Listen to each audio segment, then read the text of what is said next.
তারপর আছে লুপিং।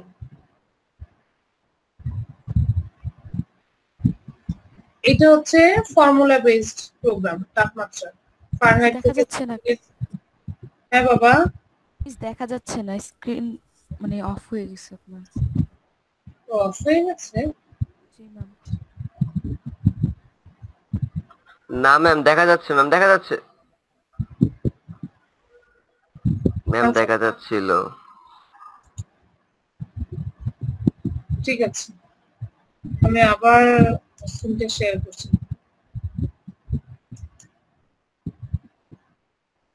যাদের দেখা যায়নি আবার একটু চেক করো যে এখন হচ্ছে কিনা।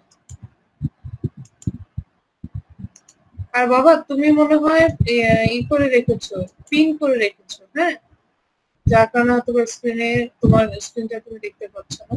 যে স্ক্রিনটা উঠায় দাও, স্ক্রিনটা উঠায় দিলে দেখবে যে দেখতে পাবে।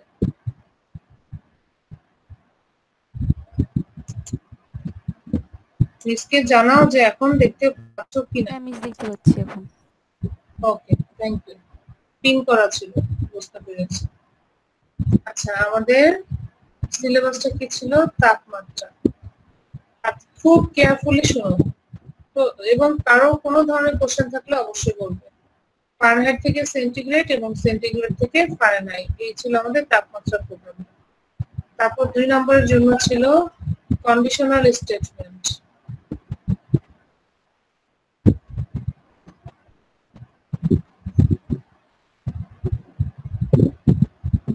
ওকে, 3 নম্বরের জন্য হচ্ছে লুপিং। আরেকটা কথা, তোমাদের সিকিউ পোর্শনটা আসবে আমার পার্টটা থেকে, সি প্রোগ্রামিং থেকে। সিকিউ মানে তোমাদের সৃজনশীল কোশ্চেনটা আসবে আমার পার্টটা থেকে, এটা মাথায় রেখো, ঠিক আছে? ম্যাডাম তাহলে সৃজনশীল প্রশ্ন পুরো প্রোগ্রাম থেকেই হবে? হ্যাঁ বাবা, মানে সৃজনশীলের ক আর খ আসবে হারুন স্যার যে পড়াচ্ছে সেখান থেকে, আর গ আর ঘ এই পার্টটা আসবে আমার থেকে। গ আর ঘ হচ্ছে সি প্রোগ্রামিং, ক আর খ হচ্ছে সেকেন্ড চ্যাপ্টার, দ্বিতীয় অধ্যায়। এটা সবাই মাথায় নিয়ে নাও। থ্যাংক ইউ মোহাম্মদ, তুমি মনে হয় ঢুকতে পেরেছো? জি ম্যাম, ওকে, থ্যাংক আমি ইউ। করতে নিচ্ছি।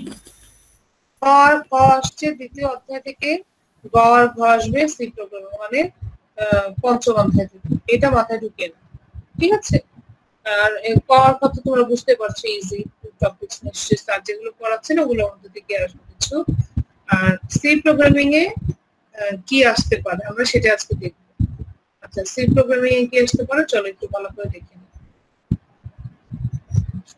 এটা হচ্ছে সি প্রোগ্রামিং এর total syllabus. Okay ma'am, MCQ কি তাহলে মিক্স হবে? মিক্স হবে, স্যার চ্যাপ্টার থেকে 5টা, আমার চ্যাপ্টার থেকে 5টা, এমসিকিউ মিক্সড হবে। আচ্ছা, তাপমাত্রা হচ্ছে একটা ফর্মুলা বেসড কোশ্চেন। এখানে ফর্মুলা ইউজ করা হয়, তোমরা জানো যে এক লাইনের ফর্মুলা দিয়ে আমরা এই প্রোগ্রামটা করি। এটা হচ্ছে তাপমাত্রা। হ্যাঁ, কন্ডিশনাল স্টেটমেন্ট, কোন শর্তের উপর ভিত্তি করে আমরা কি করি, কোন শর্তের উপর ভিত্তি করে আমরা এই ধরনের প্রোগ্রাম গুলো করি।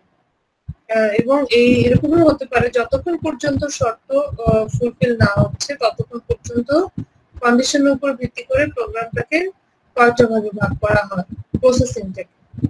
এই কন্ডিশনের জন্য আমরা ইউজ করতে পারি if, else if,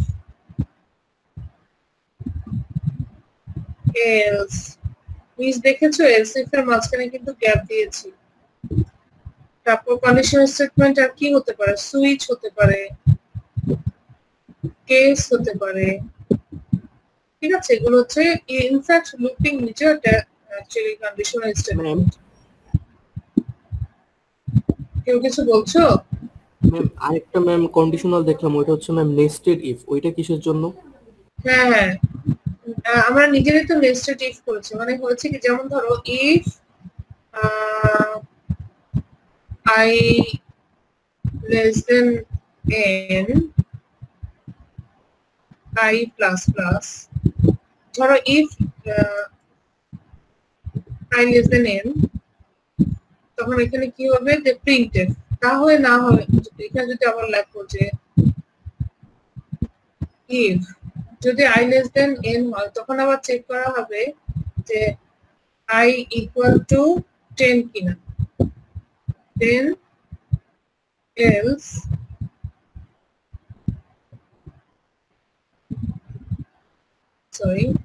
else no chance। এখানে কি হলো, এখানে যেটা হলো এটা একটা ইফ এলস এসে কি হলো, এলস এসে কোনো প্রিন্টএফ কথাটা না হয়, যেমন এখানে এলস এর পর প্রিন্টএফ দিয়ে এই লাইনটা প্রিন্টএফ না হয় আমি আরেকটা কন্ডিশনে ঢুকে গেলাম যে আই এর ভ্যালুটা যদি n এর থেকে বড় হয় তাহলে তুমি আবার চেক করবে যে আই কি 10 কিনা। শুধুমাত্র যখনই আই 10 হবে তখনই লেখা আসবে নো চান্স, আদারওয়াইজ এই যে এই ইফ এর পর যে এলস, এই ইফ এর এলসটা এলসে হবে ধরো এলস i প্লাস 2, মানেটা কি, i এর ভ্যালু যখন n এর থেকে ছোট হবে তখন কি করা হবে, চেক করা হবে i এর ভ্যালুটা 10 কিনা। যদি 10 হয় লেখা হবে নো চান্স, আর যদি এটা না হয় তখন কি হবে, তখন i এর ভ্যালু 2 করে বাড়বে। এই যে ইফ এর ভিতর তুমি আরেকটা ইফ এর কন্ডিশন দিলে, এটাকে বলা হয় নেস্টেড ইফ, একটার ভিতর আরেকটা কন্ডিশন। তোমাকে বলা হলো যে তুমি কি এসএসসি পাস করেছো কিনা, যদি তুমি এসএসসি পাস করো তাহলে তুমি কলেজে ভর্তি হতে পারবে, তাহলে তুমি কলেজে অ্যাডমিট হতে পারবে। তবে সেক্ষেত্রে তোমার ধরো তুমি নটরডেমে ভর্তি হতে পারবে, সেক্ষেত্রে তোমার বোর্ড ঢাকা হতে হবে। এখানে কন্ডিশন শুধু ছিল এসএসসি পাস কিনা, কিন্তু এসএসসি পাস করলে তুমি নটরডেমে ভর্তি হতে পারবে না, তোমার কেন্দ্র ঢাকা বোর্ড হতে হবে। তাহলে এখানে এটা একটা শর্ত এসএসসি, আর একটা হচ্ছে ঢাকা বোর্ড। একটা শর্তের ভিতর যখন আরেকটা শর্ত ঢুকিয়ে দেওয়া হয় তখন সেটাকে বলা হয় নেস্টেড লুপ। আর এক্ষেত্রে ইফ দিয়ে তুমি যদি সেই শর্তগুলো প্রকাশ করো তখন সেটাকে বলা হয় নেস্টেড ইফ। যে কোশ্চেনটা করেছিলে বাবা, তুমি কি বুঝেছো? কিছু হলেও বুঝেছো? জি ম্যাম। ওকে বাবা। আমাদের পরীক্ষায় কি নেস্টেড ইফ আসবে? আমাদের পড়তে হবে এটা? নেস্টেড ইফ তোমরা তো নেস্টেড ইফ কি করেছো? তোমরা সিরিজ করানোর সময় ম্যাম মনে হয় ওইটাই ম্যাম করাইছিলেন। কোনটা করার সময়? ম্যাম ওই যে সিরিজের ভিতরে তো ম্যাম একটা মানে একটার মধ্যে আরেকটা কন্ডিশন ছিল এরকম। না, সিরিজে তো তোমাদের অনেক সিম্পল প্রোগ্রাম করেছি। নেস্টেড ইফ এর প্রোগ্রাম ইনফ্যাক্ট আমার কাছে আছে। আমি ভাবছি যে লিপ ইয়ারটা যদি ভেঙে ভেঙে হয়, লিপ ইয়ারটা one kind of nested if বলা যায়, কিন্তু অ্যাকচুয়াল নেস্টেড ইফ এর প্রোগ্রাম আমার কাছে আছে, আমি তোমাদেরকে দেখাবো। আর সিরিজটা নেস্টেড ইফ না, চিন্তা করো সিরিজে শুধু একবার আমরা ফর লুপ লিখছি, তাই না? সিরিজটা না, সিরিজটা হচ্ছে লুপিং। নেস্টেড ইফটা আমি তোমাদেরকে দেখাবো। তার আগে মনে রাখবে যে নেস্টেড ইফ দেখাবো। কন্ডিশনাল স্টেটমেন্ট কোনগুলো এটা একটু নামগুলো মনে রাখবে। If, else if else if, মানে ইফ এলস দুটো কন্ডিশনের জন্য ইফ এলস, আর একটা হচ্ছে ইফ এলস ইফ এলস। এটা হচ্ছে ইফ এর ক্লাসিফিকেশন। তাছাড়া কি আছে, সুইচ, কেস, ব্রেক। আমরা সুইচ, কেস, ব্রেকের প্রোগ্রামে এখনো যাইনি। এগুলো আসলে তোমার এমসিকিউর জন্য ভালো। এখন পর্যন্ত সুইচ, কেস বা ব্রেক ইউজ করে প্রোগ্রাম করার কোনো প্রশ্ন আসেনি, কিন্তু আমার ইচ্ছা আছে সি প্রোগ্রামিং এর লুপিংটা শেষ করার পর আমি তোমাদেরকে অ্যারে দিয়ে একটা প্রোগ্রাম দেখাবো, সুইচ, কেস, ব্রেক এগুলো দিয়ে দেখাবো। বাট এই নামগুলো তোমার এমসিকিউর জন্য খুব ইম্পর্টেন্ট। এমসিকিউতে যদি বলে যে নিচের কোনটি কন্ডিশনাল স্টেটমেন্ট নয়, তোমাকে দিল যে ইফ, সুইচ, কেস, সাথে তো অন্য অপশন দিল ধরো এ, তখন তোমাকে বুঝতে হবে যে এটা হচ্ছে কন্ডিশনাল স্টেটমেন্ট নয়। বাকিগুলো যে কন্ডিশনাল স্টেটমেন্ট, এর জন্য কিন্তু তোমার নামগুলো মনে রাখতে হবে। ধনাত্মক, ঋণাত্মক সংখ্যা, যেমন এই যে দেখো এখানে ইফ কোনটা বললেন নয়? কি বাবা? কন্ডিশন স্টেটমেন্ট নয় কোনটা কি বললেন? এটা একটা সুইচ, কেস এগুলোতে আমরা এখনো প্রোগ্রাম করিনি, কিন্তু যখন আমাদের সি প্রোগ্রামিং চ্যাপ্টারটা শেষ হবে তখন আমি সুইচ, কেস, ব্রেক এগুলো দিয়ে প্রোগ্রাম করিয়ে দিব তোমাদেরকে। মানে বলেছি নাই বলতে বলেছি যে পরীক্ষায় সাধারণত এগুলো দিয়ে প্রোগ্রাম তেমন আসে না, উল্লেখ করে না যে ব্রেক ইউজ করো বা এটা ইউজ করো। আচ্ছা, ধনাত্মক ঋণাত্মকের জাস্ট তোমরা এটা দেখে নিও, প্রসেসিংটা দেখে নিও যে একটা সংখ্যা কখন ধনাত্মক, যখন সে 0 থেকে বড় হবে।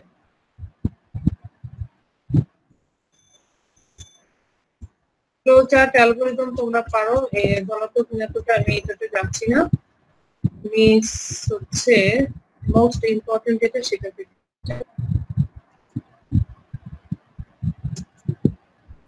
সরি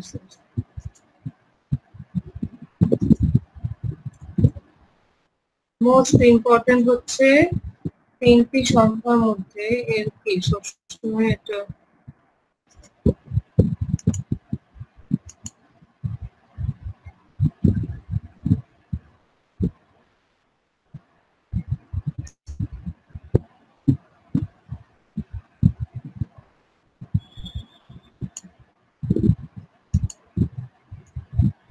তিনটি সংখ্যার মধ্যে বড় সংখ্যাটি নির্ণয় ফ্লোচার্ট এবং অ্যালগরিদম। এটা আবারও বুঝাচ্ছি, বুঝে নিও যে এটা কত ইম্পর্টেন্ট। ফ্লোচার্টের ক্ষেত্রে কি হবে, স্টার্ট বা শুরু, input A B C, if A greater than B, A কি বি এর থেকে বড়, যদি ইয়েস হয়। আচ্ছা, এটা আমি তোমাদেরকে দেখাবো না, তোমাদেরকে দেখাই যেটা শর্ট করে, এটাতে শুরু ইনপুট এ বি সি, যদি if A greater than B এবং এ গ্রেটার দেন সি, এ যদি বি এর থেকে বড় হয় এবং সি এর থেকে বড় হয়, যদি হ্যাঁ হয় তাহলে এ বড়, এই প্রথম সংখ্যাটি বড়। যদি না হয়, এখানে আমরা চেক করলাম এ কে, তার মানে বি এবং সি কে চেক করা বাকি আছে। তাহলে আমরা কি লিখবো, if B greater than A and B greater than B. এখানে তুমি চাইলে লিখতে পারো শুধুমাত্র বি গ্রেটার দেন সি, কারণ বি গ্রেটার দেন এ এটা কিন্তু অলরেডি একবার চেক হয়ে গেছে। তো তুমি চাইলে এখানে শুধু লিখতে পারো যে if B greater than C. আচ্ছা, যদি ইয়েস হয় তাহলে বি বড়, খুব সহজ হিসাব। আর যদি না হয় তাহলে সি বড়, কারণ আর চেক করার কিছু নাই। উপরে এও যদি বড় না হয়, বিও যদি বড় না হয়, সি বড় হবে। এটা মোস্ট ইম্পর্টেন্ট। আমাকে এখন কে বলতে পারবে এখানে যদি বলা হয় যে 3টি না 4টি সংখ্যার মধ্যে বড় সংখ্যাটি বের করার ফ্লোচার্ট? ম্যাম পরে না হলে তাহলে ওই যে সি গ্রেটার দেন তারপর ওই যে ডি আসতো। If C greater than D, তাই না বাবা? জি ma'am. Very good, thank you. Most important বিষয়, এক্সামে কিন্তু এরকম আসলেও আসতে পারে। তাহলে 3টা অপশনকে একসাথে নিয়ে একটা সংযোগে দিয়ে কি করব, এটাকে শেষ করে দেবো, হয়ে গেল। সহজ একটা ফ্লোচার্ট, খুবই সহজ। এরপর হচ্ছে অ্যালগরিদম, শুরু 3টি সংখ্যা এবিসি নেই, তারপর হচ্ছে প্রথম সংখ্যাটি কি দ্বিতীয় ও তৃতীয় সংখ্যার চেয়ে বড়, যদি হ্যাঁ হয় প্রিন্ট করো প্রথম সংখ্যাটি বড়। যেহেতু আমার প্রিন্টের কাজ শেষ, তাহলে আমি কোথায় চলে আসবো বলো, এই যে এখান থেকে সরাসরি শেষে চলে আসবো। আমার তো প্রিন্ট হয়ে গেছে, আর কিছু না।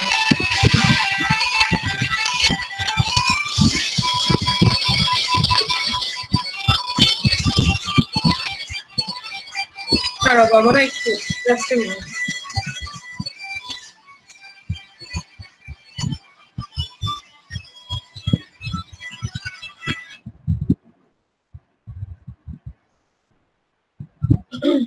আচ্ছা, এরপরে কি হবে, হ্যাঁ প্রথম সংখ্যাটি বড়। 5 নং ধাপে যায়। এই 5 নং ধাপ মানে কি, 5 নং ধাপ মানে হচ্ছে শেষ। আচ্ছা, না, ধাপ 4-এ যাই, মানে যদি না হয় তখন কি হবে, ধাপ 4-এ যাবো। ধাপ 4-এ যে বি কে চেক করব। ধাপ 4, দ্বিতীয় সংখ্যা কি প্রথম ও তৃতীয় সংখ্যার চেয়ে বড়, যদি তাই হয় হ্যাঁ, প্রিন্ট দ্বিতীয় সংখ্যাটি বড়।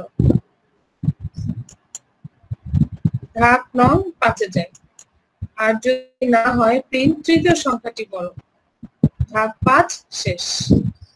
তাহলে 3টি সংখ্যার মধ্যে বড় সংখ্যা নির্ণয় ফ্লোচার্ট ও অ্যালগরিদমের, এটা হচ্ছে ফ্লোচার্ট, এটা হচ্ছে অ্যালগরিদম, তোমাদের জন্য খুব ইম্পর্টেন্ট। ঠিক আছে, এবার আসো প্লিজ আগে স্লাইডটাতে একটু যান 5 সেকেন্ড। শুনছো আমার আগে বলে আসো। হ্যাঁ বলেন বাবা। হয়ে গেছে, লিখতেছিলাম। হ্যাঁ আমি ম্যাম গুগল ক্লাসরুমে দিয়েছি অলরেডি। ম্যাম এখানে ডাবল এন্ড কেন? আচ্ছা আমি এটা আনসার দিব না, দেখি কে দিতে পারে। এটা আমি অনেকবার বলেছি, অন্য কে দিতে পারে ডাবল এন্ড কেন? ম্যাম আমি পারবো। বলো বাবা। ম্যাম একটা এন্ড হচ্ছে মানে হচ্ছে আমরা যে এন্ড দিই সেটার জন্য, আরেকটা এন্ড হচ্ছে কিবোর্ডের কাছে মানে পৌঁছানোর জন্য। ইয়েস বাবা, থ্যাংক ইউ। আমরা অলরেডি সি প্রোগ্রামিং শিখেছি যে একটা এন্ড দিলে এটা কিবোর্ডের কাছে, কিবোর্ডের পোর্টকে বোঝায় সি প্রোগ্রামিং এর ক্ষেত্রে। ও কি করে, কিবোর্ড থেকে ডাটা রিসিভ করার জন্য বসে থাকে একটা এন্ড। আর দুটো এন্ড দিয়ে এখানে বোঝাচ্ছে কম্পেয়ার করা বোঝাচ্ছে এবং বোঝাচ্ছে এ গ্রেটার দেন বি এবং এ গ্রেটার দেন সি। এবং তার জন্য কারণ অলরেডি তুমি একটা এন্ড সি প্রোগ্রামিং এ ইউজ করো ওই যে স্ক্যানএফ, যেহেতু একটা এন্ড অলরেডি ইউজ করো তার মানে কি তোমাকে তো সি প্রোগ্রামিং এ আবার ওই একটা এন্ড যখনই তুমি লিখবে তখনই কম্পিউটার বুঝবে যে ইসে কিবোর্ডে যেতে হবে। এর জন্য এবং এর জন্য আমরা কি করি, দুটো এন্ড ইউজ করি। বুঝতে পেরেছো বাবা? মিস মিস জি মিস বলেন। মিস আমাদের তো নতুন জিমেলে তো মিস গুগল ক্লাসরুম অ্যাড দেয় না, তো মিস ক্লাসে কোডটা লাগতো। বাবা তুমি যেমন মিসেরটা হচ্ছে পার্সোনাল অ্যাকাউন্ট দিয়ে করা, কারণ আমি যখন করেছি তোমাদের জিমেল ছিল না, অতএব আমি তেমনটা চেঞ্জ করিনি। তোমরা পার্সোনাল দিয়ে আমার কাছে ঢুকবে, গুগল ক্লাসরুমে ঢুকবে। গুগল ক্লাসরুম আমি চেঞ্জ করিনি, যেসব টিচার মিল্টন স্যার মনে হয় চেঞ্জ করেছে যতটুকু আমি জানি। এরকম যারা চেঞ্জ করেছে তাদের কাছ থেকে জেনে নিও, মিসেরটা আগের মতোই আছে। মিস সব টিচারদের ক্লাস কোড গুলো যদি মিস গ্রুপে দেওয়া হতো একটু ভালো হতো। আচ্ছা আমি আমারটা দিয়ে দেবো, আজকে দেখিয়ে দিব, দিয়ে দেবো। আচ্ছা ইন্টিজার এ বি সি এগুলো আসলে কমন জিনিস। ওকে এখানে একটা মিসের কোশ্চেন আছে, যদি তিনটি সংখ্যা না চারটি সংখ্যার মধ্যে বড় সংখ্যাটি নির্ণয় সি প্রোগ্রামিং আসে সেক্ষেত্রে কি হবে?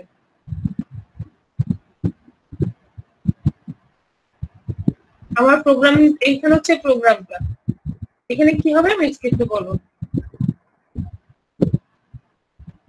ম্যাম ইনপুট ওই যে আরেকটা নিব, যে ডি নিব, তারপর ওইখানে ম্যাম ওই যে পার্সেন্ট ম্যাম ডি ওইটা আরেকটা চলে আসবে, আর ইফ দিয়ে আরেকটা লাইন আসবে। হ্যাঁ শুনছো, মাকে বলে আসো না, আমরা শুরু করে দিচ্ছি। if a greater than b and a greater than c, printf এটা। else if b greater than c and b greater than d, তাই না বাবারা? জি ম্যাম। হ্যাঁ printf। ফার্স্টে ম্যাম ওইখানে তো ম্যাম এ হচ্ছে বি আর সি এর সাথে কম্পেয়ার করা হয়েছে, ওইখানে ম্যাম ডি এর সাথেও তো কম্পেয়ার করতে হবে। কোথায় বাবা, কোথায় ফার্স্টে? ও আচ্ছা আচ্ছা হ্যাঁ হ্যাঁ হ্যাঁ হ্যাঁ, তাহলে আমরা কি, আচ্ছা বেটার হয় আমরা প্রোগ্রামটা ইসে করব, একবারে গুগল এসে যে করব কোড ব্লক। ঠিক আছে আমি শুধু একটু দেখিয়ে দিই, এটা আমরা কোড ব্লকে করছি। আর আমি একটু সিরিজটাতে যাই। আচ্ছা লিপ ইয়ারটা খুব ইম্পর্টেন্ট, বাট তোমরা কি করবে লিপ ইয়ারের সূত্রগুলো ভালোভাবে দেখবে। খুব ইম্পর্টেন্ট বিষয় হচ্ছে যে লিপ ইয়ারের যে ফর্মুলাটা কি, ফার্স্টে ইয়ারটাকে মোড করতে হবে 400 দিয়ে, যদি 0 হয় তাহলে লিপ ইয়ার, যদি না হয় আবার ইয়ারটাকে মোড করতে হবে 100 দিয়ে, কিন্তু 0 হওয়া যাবে না, নট ইকুয়াল টু 0 হতে হবে। এবং যদি ইয়ারটাকে মোড করো 4 দিয়ে, মোড করার পর যদি 0 আসে তখনই এটা হচ্ছে লিপ ইয়ার। তোমরা জাস্ট এটা ফর্মুলাটা ভালো করে দেখে নিও। এমসিকিউ এটা কিন্তু সিকিউর জন্য আসতে পারে, এমসিকিউর জন্য আসতে পারে, বাস নিচের কথা বুঝে নিও যে কোনটা মোস্ট ইম্পর্টেন্ট। এটা প্রোগ্রামিং এ যাচ্ছি না, সিরিজটা কোথায়, সিরিজের ফ্লোচার্ট। সিরিজ হচ্ছে মোস্ট ইম্পর্টেন্ট, কিন্তু এখন আমি বলছি প্রায়োরিটি দিচ্ছি কন্ডিশনাল স্টেটমেন্টে, কারণ সিরিজ তোমাদেরকে খুব ভালোভাবে সব শেষ করা হয়নি, যদিও আমার মনে হয় ভালো একটা ইন দ্য মিন টাইম ভালো একটা বেসিক তোমাদের হয়ে গেছে সিরিজে।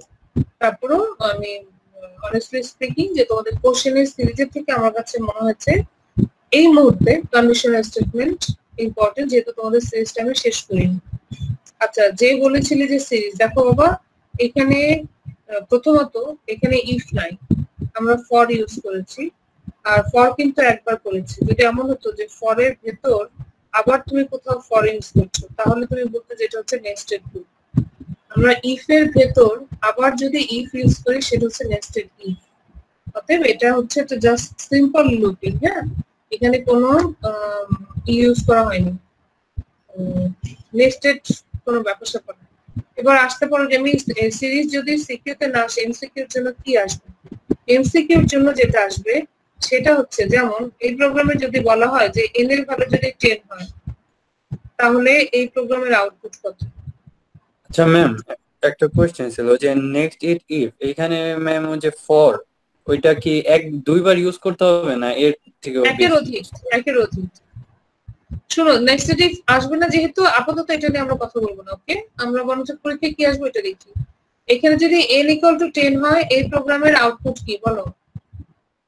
ধরো অপশন থাকলো 1 2 3 4 5 6 7 8 9 10, অথবা অপশন, এটা একটা অপশন, আবার আরেকটা অপশন থাকলো এইটা,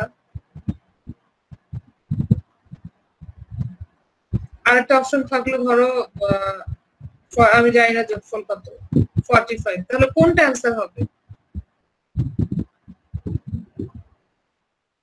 ম্যাম যে 45 হবে। হ্যাঁ, কারণ তোমরা না দেখবে যে এস এর সূত্রটা আছে কিনা। যদি এস এর সূত্র থাকে তাহলে যোগফল, যদি এস এর সূত্র না থাকে তাহলে শুধু ইনক্রিজ এর কাজ হয়েছে, তার মানে শুধু 1 2 3 4 এরকম।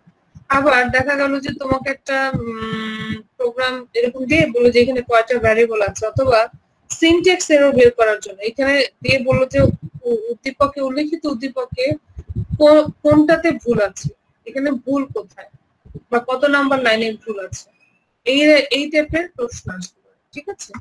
আচ্ছা, মোস্ট ইম্পর্টেন্ট হচ্ছে আমরা এবার চলে যাই কোড ব্লকে।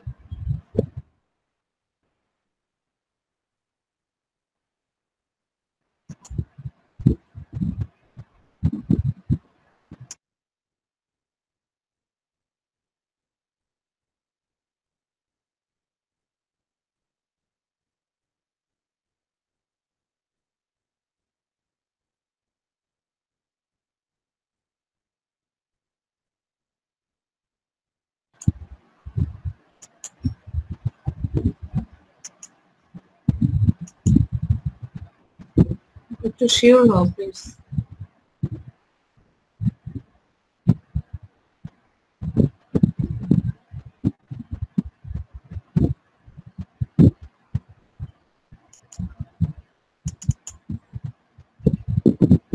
আচ্ছা, এটি হচ্ছে তিনটি সংখ্যার মধ্যে ছোট বা বড় সংখ্যাটি বের করার প্রোগ্রাম। তো তোমরা বলো মিস কি করব? এখানে দিয়ে নিলাম, তারপরে কি করব?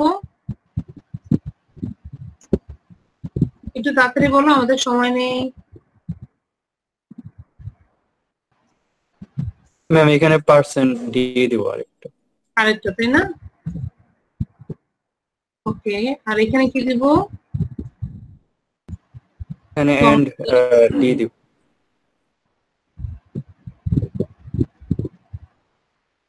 আচ্ছা, যে বলছিলি যে মিস এন্ড, দেখেছো এই যে এন্ড কিন্তু আমরা অলরেডি এইভাবে ইউজ করি, যার কারণে এখানে ঝামেলা আছে। আচ্ছা, এবার আমরা কি করব? দরকার নাই, আমরা লজিক্যালি এরকমই হওয়ার কথা। তো দেখি এরকম করে দেখতে হয় কিনা।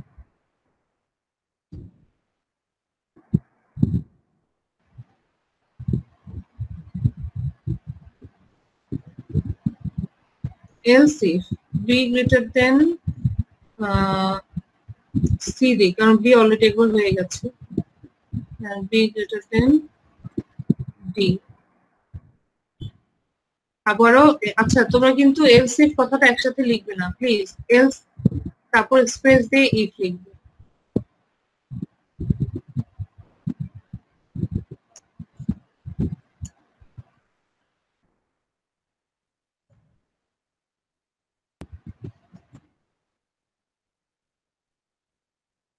else if করছি c greater than d, c কি d এর থেকে, কারণ c এর এর সাথে কম্পেয়ার হয়ে গেছে, সি এর বি এর সাথে হয়ে গেছে।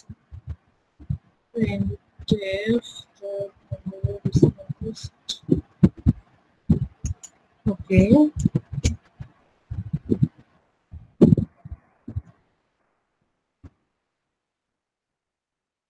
else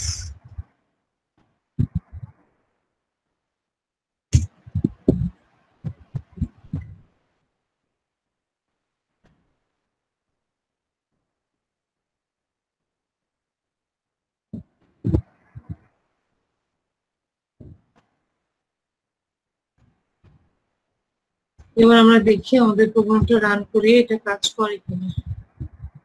ম্যাম এখানে একটা মিস্টেক হয়েছে মনে হয়। কি বাবা? পার্সেন্ট হবে না ম্যাম, পার্সেন্ট টি, এই যে ফোর্থ নাম্বার ইজ স্মলেস্ট এর পর। আচ্ছা আচ্ছা, হ্যাঁ হ্যাঁ হ্যাঁ হ্যাঁ, হবে, অবশ্যই হবে। মিসটা আসলে মাত্র ট্যাগ করলাম।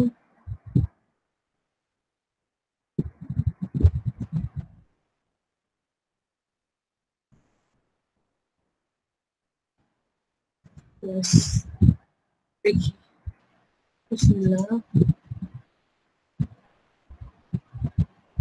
আচ্ছা, এন্টার 4 নাম্বার। ওকে, তো 4 নাম্বার ধর একটা দিলাম 4, একটা দিলাম 6, একটা দিলাম 2, একটা দিলাম 1। ফোর্থ নাম্বার ইজ স্মলেস্ট 1, তার মানে চারটার মধ্যে এখন কম্পেয়ার করব। এবার আমি এটাকে একটু বড় করে দেখাই তোমাদেরকে।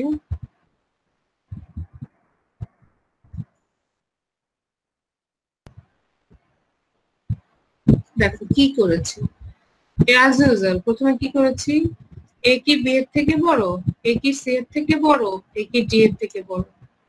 তারপর কি করেছি, first number is smallest, sorry ছোট, এ কি বি এর থেকে ছোট, সি এর থেকে ছোট, ডি এর থেকে ছোট। এখন এর সাথে অলরেডি বি কম্পেয়ার হয়ে গেছে, যার কারণে লিখেছি else if B less than C and B less than D. B কে এবার এর কাজ শেষ হয়ে গেলে এবার বাকি রইল বি। বি কে চেক করলাম, এই যে বি কে এর সাথে চেক করা হয়েছে। এবার বি কে চেক করলাম সি এর সাথে, বি কে চেক করলাম ডি এর সাথে। যদি বি সি এ সি ডি এর থেকে বড় হয় তাহলে ছোট হয়, বি ছোট। আচ্ছা, তারপরে কি হলো, সি বাকি রইল। সি কে চেক করলাম ডি এর সাথে, কারণ সি ম্যাম এখানে কি এর সাথে কম্পেয়ার করা উচিত ছিল? কার সাথে? ম্যাম বিটাকে যে এর সাথে। এই যে দেখেন তো বাবা, বির সাথে এর কম্পেয়ার হয়েছে কিনা এখানে। হ্যাঁ, উপরে তো হয়েছে। হ্যাঁ, আবার দেখেন এই যে সি এর সাথে ডি এর কম্পেয়ার হয়ে গেছে। এজন্য আর রিডান্ডেন্ট করলাম না, তোমরা চাইলে অবশ্যই লিখতে পারো। আচ্ছা, এবার সি এর সাথে কি হলো, শুধু ডিটা বাকি হলো। লিখলাম যে সি লেস দেন ডি। তারপরে কি করলাম, যদি হ্যাঁ সি ডি এর থেকেও ছোট হয় তাহলে কি হবে, সি ছোট। আর এই তিনটার মধ্যে কেউই যদি ছোট না হয়, চোখ বন্ধ করে 4 নাম্বারটাই ছোট। বুঝতে পেরেছো? তো এটা এই টাইপের কোশ্চেন তোমরা সিকিউ অথবা এমসিকিউ দুটোর মধ্যে যে কোনো একটাতে পেতে পারো, পেলেও পেতে পারো, দুটোর মধ্যে যে কোনো একটাতে। কনসেপ্টটা ক্লিয়ার হলো, কারণ হঠাৎ করে পরীক্ষায় পাওয়ার থেকে আমার মনে হয় এইভাবে পাওয়াটা ভালো, তাই না? ওকে, এবার তোমরা বলো তোমাদের কোশ্চেনে এক্সাম নিয়ে কোনো কোশ্চেন আছে কিনা। যদি না থাকে এরপরে মিস আবার আরেকটা ক্লাস। আর যাদের ম্যাডাম আমাদের পরীক্ষায় মানে আমাদের পরীক্ষায় কি অনেকগুলা সেটে প্রশ্ন হবে নাকি একটা প্রশ্নই মানে মানে একটু ঘুরে ফিরে অন্যদেরকে দিবে, মানে শাফল করে দিবে? শাফল করে দিতে বাবা। সেটের কোশ্চেন আমি শুধু আমি যাদেরকে কোচিং করে তাদের সাথে নেই, অন্য কারোর সাথে আমি সেটের কোশ্চেন নিই না। মানে কারণ হয়েছে কি, আমি একা তো নিলে চলবে না, আর অন্য টিচারদের জন্য এটা বিষয়, এটা টাফ বিষয় হবে। এর জন্য মিস আমার শুধু কোচিং এ নেই, তোমাদের সাথে কোনো সেট হবে না, এটা শিওর। আর